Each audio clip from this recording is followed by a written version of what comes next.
കബറിങ്കൽ എൽദോ ബാവ.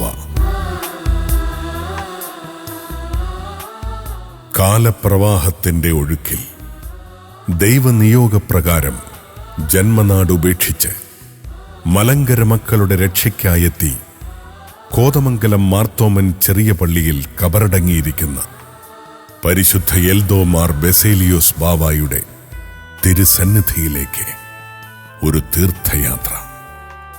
വാർദ്ധക്യത്തെ ഗവനിക്കാതെ കാലഭേദങ്ങളെ മറികടന്ന് ഘോരവനങ്ങളും മലകളും താണ്ടി കടലുകൾ കടന്നുവന്ന് മലങ്കരയിലെ ദൈവമക്കളോടൊത്ത് തന്റെ ശിഷ്ടകാലം കഴിയാൻ എഴുന്നള്ളി വന്ന പുണ്യപിതാവ് അന്ത്യവിശ്രമം കൊള്ളുന്ന ആ കബറിങ്കലെത്തി കണ്ണീരോടെ പ്രാർത്ഥിച്ച് അനുഗ്രഹം പ്രാപിക്കാൻ നാടിന്റെ നാനാഭാഗത്തു നിന്നും ജാതിമത ഭേദമന്യേ വിശ്വാസികൾ ആ തിരുക്കബറിങ്കലേക്ക് നടത്തുന്ന പുണ്യയാത്ര.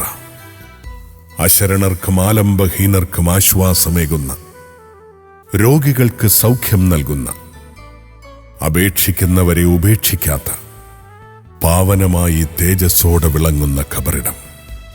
വിശ്വാസികളോടൊപ്പം ദേശത്തെയും അനുഗ്രഹിച്ച പരിശുദ്ധ പിതാവിന്റെ തിരുസന്നിധിയിൽ പുണ്യശ്ലോകന്റെ മഹിമകൾ പാടി നമുക്കും തലവണങ്ങാം. വിശ്വാസ നൗകയിലെ സഞ്ചാരികൾക്ക് വേണ്ടി കുരിയാക്കോസ് മണിയാട്ടുകുടിയുടെ രചനയ്ക്ക് തോമസ് വാരപ്പെട്ടി സംഗീതം നൽകി പ്രവാസി ക്രിയേഷൻസ് പ്രാർത്ഥനാപൂർവം സമർപ്പിക്കുന്നു. കബറിങ്കൽ എൽദോ ബാവ. മോർ ബസേലിയോസ് പരിശുദ്ധ പിതാവേ, നിന്റെ കബറിങ്കിലേക്ക് ഞങ്ങൾ യാത്ര ചെയ്യുന്നു, ഞങ്ങളുടെ പുണ്യത്തിനായി. പിതാവേ, അങ്ങയുടെ ഓർമ്മ ഞങ്ങളുടെ വാഴ്വിനായി ഭവിക്കണമേ. അങ്ങയുടെ പ്രാർത്ഥന ഞങ്ങളുടെ ആത്മാക്കൾക്ക് കോട്ടയായി തീരട്ടെ.